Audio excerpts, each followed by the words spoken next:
Bismillahirrahmanirrahim. Assalamualaikum warahmatullahi wabarakatuh. Alhamdulillah wassalatu wassalamu ala Rasulillah wa ba'd. Pemirsa channel Setiu Darul Hikmah, alhamdulillah pada saat ini kita akan membahas tentang fikih faraid atau fikih warisan. Berbicara tentang warisan, maka kita dihadapkan pada satu kondisi yang sangat krusial. Karena ketika kita berbicara tentang harta, maka yang terjadi adalah berbagai macam perselisihan di antara manusia yang memiliki kecintaan yang besar terhadap harta tersebut. Warisan adalah sesuatu yang ditinggalkan oleh si mayit. Harta yang sebelumnya dimiliki oleh seseorang, ketika orang yang memilikinya itu meninggal dunia, maka harta itu harus berpindah tangan. Pemiliknya berganti kepada ahli waris. Maka pergantian kepemilikan terhadap harta yang ditinggalkan oleh si mayit ini diatur oleh fikih Islam, yang kemudian fikih yang khusus membahas tentang fikih warisan tersebut disebut dengan fiqhu al-mawarith atau fikih faraid. Belajar tentang faraid adalah sesuatu yang sangat-sangat urgen, sangat-sangat penting. Penting bagi orang yang menerima warisan, yaitu ahli waris, dan penting pula bagi orang yang meninggal dunia yang meninggalkan warisan. Bagi ahli waris yang akan menerima warisan, maka ilmu ini menjadi penting karena ia harus mengetahui hak yang akan diterimanya, sehingga ia tidak terkena larangan memakan harta milik ahli waris yang lainnya.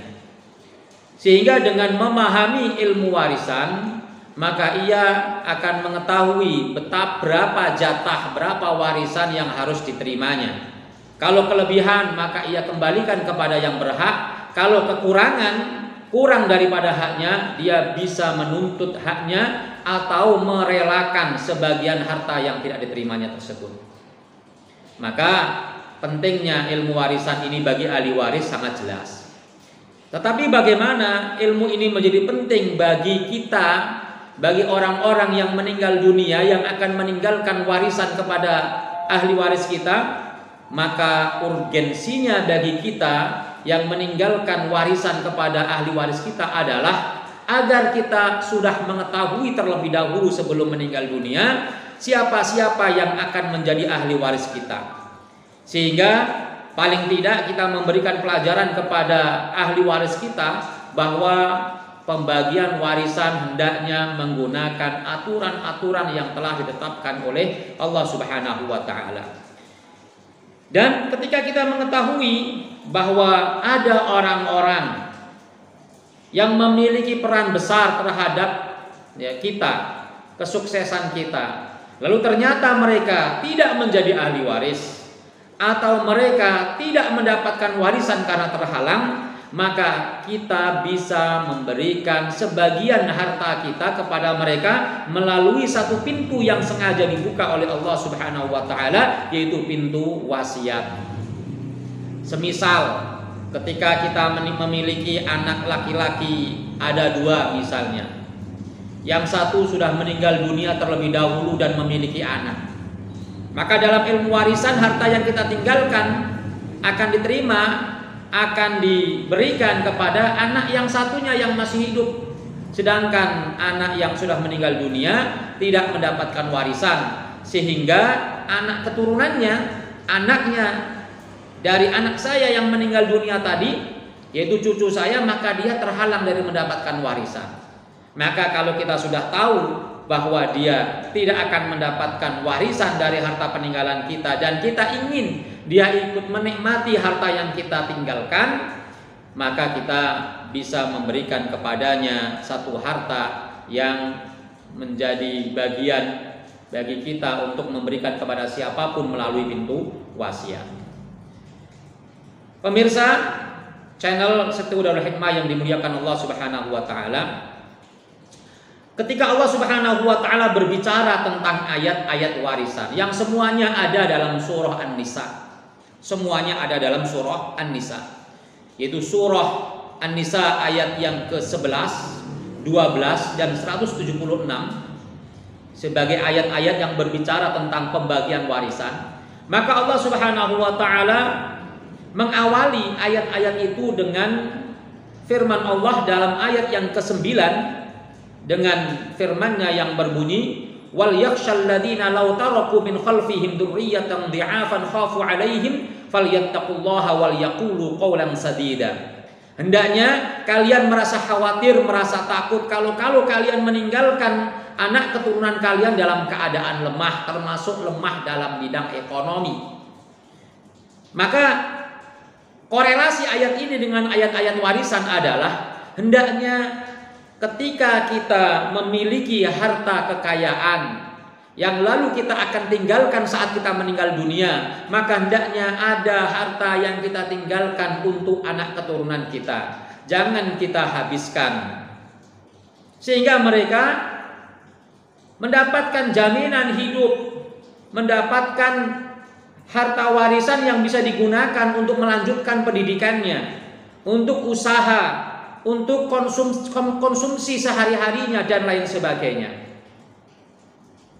Oleh karenanya, kalau ada orang yang bertanya, Ustadz, bolehkah aku memberikan seluruh hartaku kepada orang lain sehingga nanti ketika saya meninggal dunia tidak ada harta yang saya tinggalkan karena khawatir anak keturunan saya bertengkar dan berselisih? Maka tentu sikap seperti ini tidak sesuai dengan kehendak Allah Subhanahu wa taala yang menginginkan agar ada harta warisan yang kita tinggalkan untuk mereka. Kenapa?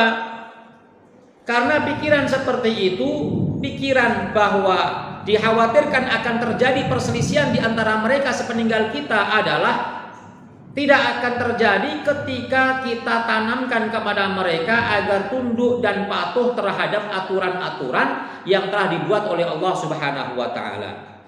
Yang menjadikan para ahli waris itu berselisih, bertengkar, bahkan sampai saling bunuh adalah karena mereka tidak mau tunduk dan patuh terhadap aturan-aturan dan hukum-hukum yang telah dibuat oleh Allah Subhanahu wa taala.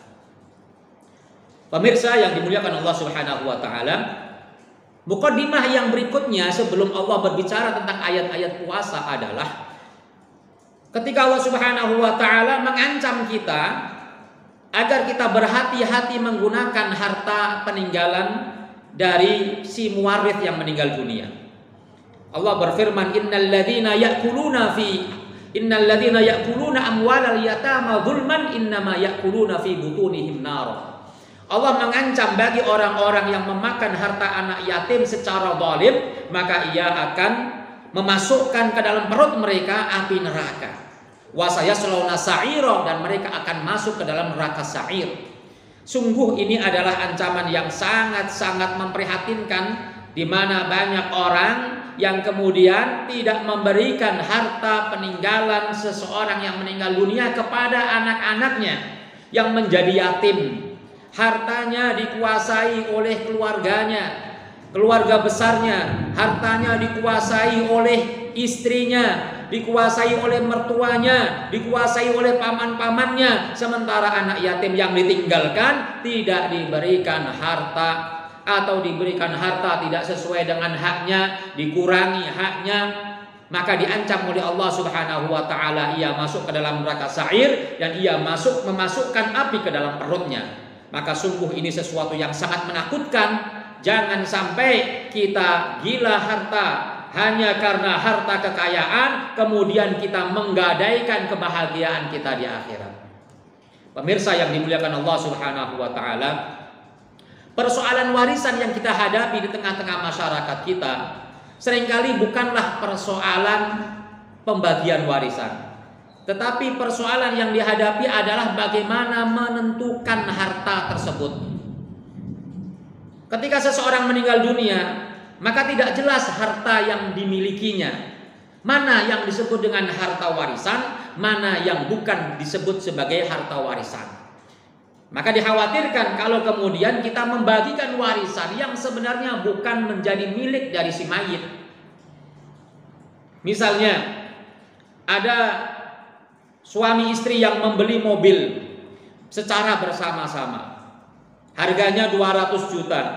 Suami berkontribusi 100 juta, istri berkontribusi 100 juta. Maka mobil tersebut sesungguhnya milik bersama. Separuhnya milik suami, separuhnya milik istri. Sehingga ketika si istri misalnya meninggal dunia, maka yang diwaris adalah setengah saja dari kepemilikan mobil tersebut. Yang setengahnya lagi tidak boleh diwaris karena pemiliknya masih hidup. Bahkan yang mengkhawatirkan adalah harta yang sudah diberikan kepada orang lain diungkit-ungkit kembali untuk diwaris. Banyak terjadi kasus di mana-mana orang tua yang telah mewakafkan tanahnya untuk pendidikan, untuk masjid dan lain sebagainya. Kemudian ketika orang tuanya meninggal dunia, anak cucunya, ahli warisnya menggugat para nadhir wakaf, kemudian menuntut untuk dimiliki harta yang sudah diwakafkan tersebut. Padahal harta itu sudah keluar dari kepemilikan si mayit tadi, sehingga tidak boleh diwaris. Terjadinya perselisihan seringkali terjadi karena tidak jelasnya harta itu menjadi milik siapa. Ya. Terutama ketika ada suami istri yang sama-sama bekerja. Budaya kita adalah mencampur adukkan harta tersebut, sehingga tidak jelas harta ini milik siapa, mana harta yang dimiliki suami, mana harta yang dimiliki istri, dan mana yang menjadi milik bersama. Karena apa? Karena ketika seseorang meninggal dunia, maka ia harus berpindah kepemilikannya kepada ahli waris. Ketika tidak jelas pemiliknya, maka sangat menyebabkan, sangat memungkinkan untuk terjadi perselisihan di antara ahli waris tersebut. Kemudian, pemirsa yang dimuliakan Allah Subhanahu wa taala, ilmu waris ini menjadi ilmu yang langka. Tidak semua ahli fikih menguasainya. Karenanya Rasulullah Shallallahu Alaihi Wasallam sampai mengingatkan kepada kita bahwa ilmu waris ini adalah ilmu yang pertama kali diangkat oleh Allah Subhanahu wa taala menjelang hari kiamat nanti. Sehingga ketika ada orang yang berselisih tentang warisan, lalu dia mencari orang yang bisa menyelesaikan persoalan warisan, maka dia tidak mendapatkan satu orang pun yang bisa menyelesaikan persoalan-persoalan warisan tersebut. Sehingga jarangnya orang yang menguasai ilmu ini menjadi suatu kemuliaan tersendiri. Bahkan Rasulullah SAW memerintahkan kepada kita untuk mempelajarinya dan mengajarkan kepada orang lain. Ilmu dalam agama Islam itu sangat-sangat banyak, tetapi jarang yang kemudian disebut oleh Rasulullah secara definitif. Tetapi ilmu waris kita diperintahkan oleh Rasulullah dengan disebut namanya, sehingga pemberian nama ilmu ini adalah dari Rasulullah. Rasulullah mengatakan ta'allamu al-faraidha wa'allimuha an-nas. Pelajarilah ilmu faraid dan ajarkanlah kepada orang lain. Wa huwa yunsa, ilmu ini mudah sekali untuk dilupakan, sehingga harus sering dimurojaah, harus sering diamalkan dan diaplikasikan. Wa huwa awwalu syai'in yunza'u min ummati. Ilmu ini adalah ilmu yang pertama kali diangkat oleh Allah Subhanahu wa taala. Maka ilmu ini menjadi sangat penting. Sebagai seorang mukmin, kita berkewajiban untuk melaksanakannya dengan sepenuh hati, dengan tunduk dan patuh kepada perintah Allah Subhanahu wa taala. Karena kalau tidak, maka kita terkena ancaman dari Allah Subhanahu wa taala dalam surah An-Nisa ayat yang ke-14. Yaitu ayat setelah Allah berbicara tentang ilmu waris dalam ayat tersebut.